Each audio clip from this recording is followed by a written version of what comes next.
Dans cette première vidéo, l'objectif est d'expliquer très simplement comment l'information est codée par l'ordinateur.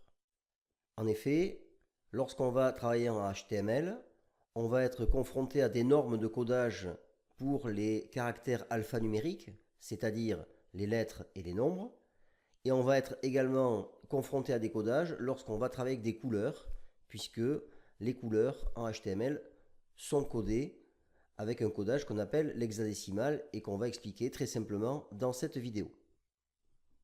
Alors au centre de l'ordinateur, on va trouver évidemment le microprocesseur ou le processeur plus simplement, qui est en quelque sorte le moteur de l'ordinateur. C'est-à-dire que c'est lui qui va traiter et exécuter les instructions qui lui sont demandées.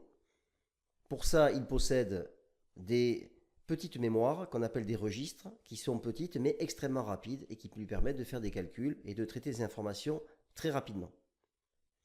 Ce processeur est composé, entre autres éléments, de transistors. Alors qu'est-ce que c'est qu'un transistor? Pour simplifier à l'extrême, un espèce d'interrupteur, un super interrupteur, qui peut soit laisser passer le courant, soit bloquer le courant. Lorsque le transistor laisse passer le courant, eh bien on dira qu'il est en position 1, donc on comptera avec le chiffre 1. Et lorsqu'il bloque le courant, on dira qu'il est en position 0, et donc on comptera 0. Et vous voyez qu'on se retrouve ici avec une numération à deux chiffres, soit l'état 0, soit l'état 1. Et bien cette numération, qui est en base 2, puisqu'elle ne possède que deux chiffres, est appelée la numération binaire. Alors maintenant, on va voir un petit peu comment ça fonctionne. Alors, les chiffres qui nous servent à calculer en binaire, le 0 et le 1, c'est ce qu'on appelle des bits. C'est l'abréviation anglaise de binary digit, qui veut dire chiffre binaire. Donc, deux valeurs, soit 0, soit 1. Alors, comment ça fonctionne? Eh bien, au départ, ça commence comme en décimale, c'est-à-dire que le 0 en binaire est le même que le 0 en décimale. De la même façon, le 1 en binaire est le même que le 1 en décimale. Par contre, lorsqu'on arrive après le 1, eh bien, en décimale, on continue puisqu'on a encore des chiffres, donc on a encore 2, 3, 4, etc. Par contre, en ce qui concerne le binaire, on n'a plus de chiffres. Donc, on va faire exactement ce qu'on fait en décimale lorsqu'on atteint le chiffre 9. Lorsqu'on arrive à 9 en décimale, eh bien, on va rajouter un chiffre à gauche qu'on appelle le chiffre des dizaines, où on va mettre 1, et on va recommencer à compter les unités à partir de 0. Eh bien ici, c'est exactement la même chose avec le binaire. On va ici rajouter le chiffre qu'on pourrait dire des dizaines, mais ce n'est pas des dizaines, puisque ce n'est pas 10, c'est 2, ça serait les deux n si on peut dire. Et on recommence ici le chiffre des unités à 0, et on recommence ici, donc 10, 11. Et de la même façon, lorsqu'on est à 11, eh bien, on est obligé de rajouter de nouveau un chiffre à gauche, puisqu'on n'a plus de chiffre disponible. Et donc, comme en décimale, lorsqu'on arrive à 99, eh bien ici on va écrire 100 avec un troisième chiffre qui sera l'équivalent du chiffre des centaines, et recommencer ainsi de suite. Alors, la technique générale pour convertir un binaire en décimal, puisque là on a vu simplement comment ça fonctionne rapidement, mais il faut avoir une technique numérique un peu plus sophistiquée, eh bien on voit qu'en base 10, on est habitué à avoir une écriture où on a ici des chiffres, C0 étant le chiffre des unités, le plus à droite, et Cn étant le chiffre le plus à gauche. Donc en base 10, il faudrait mettre entre parenthèses avec ici la base 10, mais comme la base 10, eh bien c'est la base par défaut, on notera simplement les chiffres comme ceci, sans donner la base. Par contre, lorsqu'on est dans une autre base que la base 10, c'est-à-dire la base 2 par exemple, mais il existe d'autres bases, eh bien il faudra ici noter la base de façon à ce qu'on sache dans quelle base on se situe. Et évidemment, dans ce cas-là, les chiffres ne peuvent être que des 0 ou des 1. Exemple, 101 en base 2, comme ceci. Alors comment on fait pour convertir? Eh bien, lorsque je veux passer de la base 2 à la base 10, eh bien, c'est un petit peu comme pour les décimaux. C'est-à-dire les décimaux, qu'est-ce qu'on fait? On a le chiffre des unités. Par exemple, si j'écris un décimal ici, 123, eh bien 123, ça sera 3, le chiffre des unités, plus le chiffre des dizaines, 2 fois 10, puissance 1, plus le chiffre des centaines, 1 fois 10, puissance 2. Voilà la valeur de ce nombre. Ici, c'est la même chose. Simplement, au lieu de multiplier par des puissances de 10, on va multiplier par des puissances de 2. Donc, C0 étant le chiffre des unités, il sera ici multiplié par rien du tout. Ensuite, le chiffre suivant qui est C1 sera multiplié par 2 à la puissance 1, c'est ce qui est ici. Ensuite, le chiffre suivant C2 sera multiplié par 2 à la puissance 2, etc., etc., jusqu'au dernier Cn qui sera multiplié par 2 à la puissance n. Voilà la technique qui permet de convertir un nombre binaire en nombre décimal.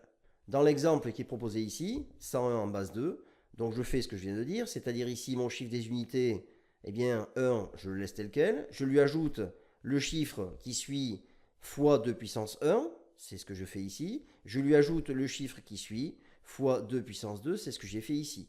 J'additionne tout ça, ça me donne 5, eh bien 101 en base 2, ça correspond à 5 en base 10. Maintenant qu'on a vu comment on fait pour convertir un binaire en décimal, eh bien on va apprendre à convertir un décimal en binaire. Alors pour convertir un décimal en binaire, on va faire une succession de divisions euclidiennes, c'est-à-dire des divisions qu'on apprend en 6e, quand on est au collège, c'est-à-dire une division avec un dividende, un quotient et un reste, et un diviseur. Dans ce cas-là, notre diviseur, ce sera 2 systématiquement, et notre dividende, ça va être au départ le nombre qu'on veut convertir. Donc exemple, ici j'ai pris 13, que je divise par 2, donc ça fait 2 fois 6, il reste 1. Ensuite, je vais continuer à faire une succession de divisions euclidiennes jusqu'à que le quotient soit égal à 0.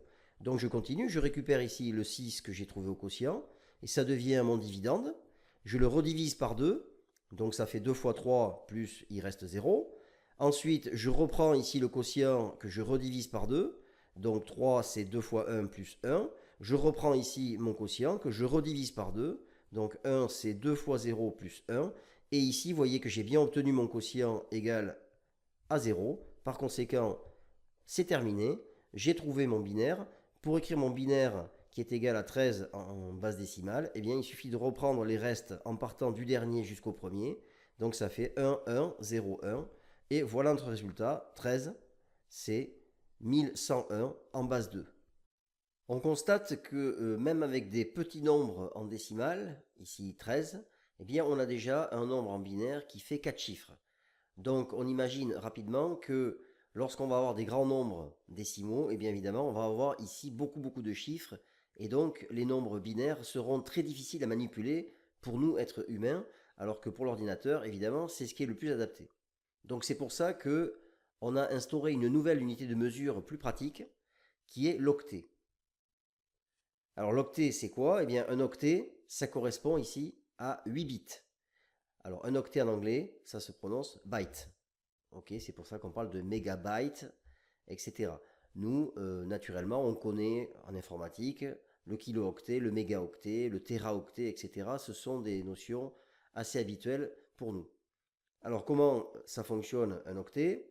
Eh bien, un octet, c'est donc 8 bits, donc ça veut dire 8 cases où on va pouvoir mettre des 0 ou des 1. Par conséquent, sur un octet, on va pouvoir stocker 2 puissance 8 valeurs différentes, binaires différents, donc autrement dit, 256 nombres binaires différents. Alors, ce stockage va nous servir parce qu'il est plus facile à utiliser comme unité de mesure, mais il sert aussi dans les calculs avec les binaires, en particulier la soustraction des binaires utilise le stockage des binaires sur une mémoire. Donc je ne le traite pas ici, mais sachez que si ça vous intéresse, regardez sur votre moteur de recherche le complément à 2 et vous verrez un petit peu comment ça marche et comment on fait des soustractions en binaire. Donc le nombre le plus petit que l'on peut stocker, c'est évidemment 0, donc que des zéros dans toutes les cases. Et le nombre le plus grand que l'on peut stocker sur un octet, c'est lorsque tous les bits sont à 1, et dans ce cas-là, on obtient 255. On sait désormais ce qu'est un octet. Il nous reste à voir maintenant la dernière notion, c'est-à-dire l'hexadécimal, autrement dit la numération en base 16. Alors, l'hexadécimal, en base 16, donc ça signifie 16 chiffres différents. Par conséquent, on va reprendre les 10 chiffres de la base décimale, de 0 jusqu'à 9, et on va leur ajouter les chiffres qui nous manquent, c'est-à-dire 6 chiffres supplémentaires qu'on va représenter à l'aide des lettres du début de l'alphabet, ici, de A jusqu'à F. A correspond à 10, B correspond à 11, C 12, D 13, E 14 et F 15. On a bien nos 16 chiffres. Au passage, qu'on mette des lettres majuscules ou des lettres minuscules, ça n'a aucune importance. Cette numération ou l'écriture de cette numération n'est pas sensible à la casse. Le principe de conversion d'un décimal en hexadécimal et réciproquement fonctionne exactement de la même façon que ce qu'on a vu pour le binaire. Donc comment ça se passe? Donc ici par exemple, voilà un nombre 7AE qui est écrit en base 16, c'est-à-dire en hexadécimal. Lorsque je veux le convertir en décimal, je vais commencer par prendre ici le chiffre des unités, E, qui correspond au nombre 14 en décimale. Donc je mets ici 14. Ensuite, j'ai A qui correspond au nombre 10 en décimale. Donc je mets 10 multiplié par 16 puissance 1 puisque je suis en base 16. Et enfin, le deuxième chiffre ici qui sera multiplié par 16 puissance 2. Donc c'est 7 fois 16 puissance 2 qui est ici. Je calcule tout ça et ça me donne 1966. Maintenant, si je veux convertir un décimal en hexadécimal, j'utilise exactement la même technique que celle utilisée avec le binaire, c'est-à-dire je vais faire une succession de divisions par 16 jusqu'à obtenir ici un quotient égal à 0. Donc je récupère ici le 9 que je redivise ici par 16, j'ai mon quotient égal à 0 et je n'ai plus ici qu'à conserver les restes en les prenant du dernier jusqu'au premier et évidemment en adaptant 15 en remplaçant par le chiffre hexadécimal correspondant, c'est-à-dire F ici. Donc 159, c'est 9F en base 16 que je peux écrire également ici avec une lettre minuscule si j'ai envie, ça ne change absolument rien. Désormais, on a fini avec les nombres et on peut se demander un petit peu quel rapport avec le HTML et une page web. Eh bien, figurez-vous que ce qu'on va voir maintenant, c'est le codage du texte, puisque l'ordinateur, lui, il ne parle que binaire, c'est-à-dire que toutes les informations qu'il utilise et qu'il traite sont en binaire. Donc, lorsque on veut travailler avec du texte, eh bien, il faut évidemment le coder en binaire pour que l'ordinateur puisse l'utiliser et le traiter. Donc, on a évidemment inventé un codage qui fait ceci. Alors, le premier codage inventé par les Américains, ça a été le codage qui s'appelle l'ASCII. Alors, l'ASCII, American Standard Code for Information Interchange, bien, c'était un codage qui était sur 7 bits, d'accord?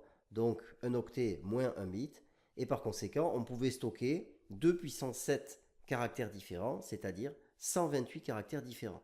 Alors au départ, c'était suffisant, puisque cette norme avait été choisie par les Américains pour les Anglo-Saxons, mais évidemment, très rapidement, elle est devenue insuffisante, puisque lorsque l'informatique est devenue mondiale, eh bien évidemment il a fallu coder d'autres caractères qui correspondaient aux autres langues, comme par exemple pour nous les caractères accentués qui n'existaient pas dans le codage ASCII.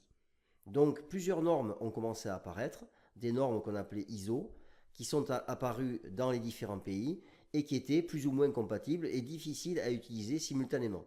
Par conséquent, récemment, eh bien, on est passé à une nouvelle norme qui s'appelle l'Unicode, qui avait pour but d'unifier un petit peu toutes ces différentes normes et d'en créer une seule qui soit utilisable par tout le monde. Celle qui est utilisée aujourd'hui, c'est l'UTF-8, voilà, qui est une norme qui prolonge l'ASCII et donc qui peut être utilisée par tous les langages, sachant qu'elle est codée sur au minimum 8 bits, donc ça veut dire 256 premiers caractères qui prolongent l'ASCII, et ensuite elle peut être étendue à plusieurs octets si nécessaire pour coder tous les caractères existants, que ce soit les caractères cyrilliques, européens, asiatiques, etc. Dans nos pages HTML, eh bien, on verra plus tard que dans les premières lignes de la page, le codage des caractères est indiqué, et donc ce codage, vous verrez que c'est le UTF-8. Voilà pour le codage du texte. Pour finir cette introduction, il ne reste plus qu'à parler des couleurs. En effet, les couleurs sont également codées en binaire pour que l'ordinateur puisse les traiter. Alors comment ça fonctionne? Une couleur est composée de 3 couleurs primaires qui sont le rouge, le vert et le bleu. Une couleur sera codée sur 3 octets, ce qui permet d'avoir environ 16 millions de couleurs différentes. Donc le premier octet sera occupé par le rouge, donc une valeur comprise entre 0 et 255 en décimale. Le deuxième octet sera occupé par le vert, donc de nouveau une valeur comprise entre 0 et 255. Et enfin, le troisième octet sera occupé par le bleu, donc une troisième valeur comprise entre 0 et 255. Ça, ce sont les valeurs décimales. Mais lorsqu'on écrit une couleur en HTML, on la code en général en hexadécimal. Par conséquent, on aura ces valeurs qui seront représentées en hexadécimal, comme par exemple ici cette couleur qui est là, qui est représentée par le code 67B9CE, c'est-à-dire le code RGB en décimal équivalent, c'est 103, 185 et 206. Donc on verra comment utiliser ces deux types de codes, et en particulier, on verra que celui-ci sera utilisé lorsqu'on va rajouter une quatrième composante qui correspond à la transparence de notre couleur. Voilà, c'est terminé pour cette introduction. Dans la vidéo suivante, on verra comment installer Microsoft Expression Web qui va nous servir d'éditeur pour nos pages web. Donc je vous dis à bientôt.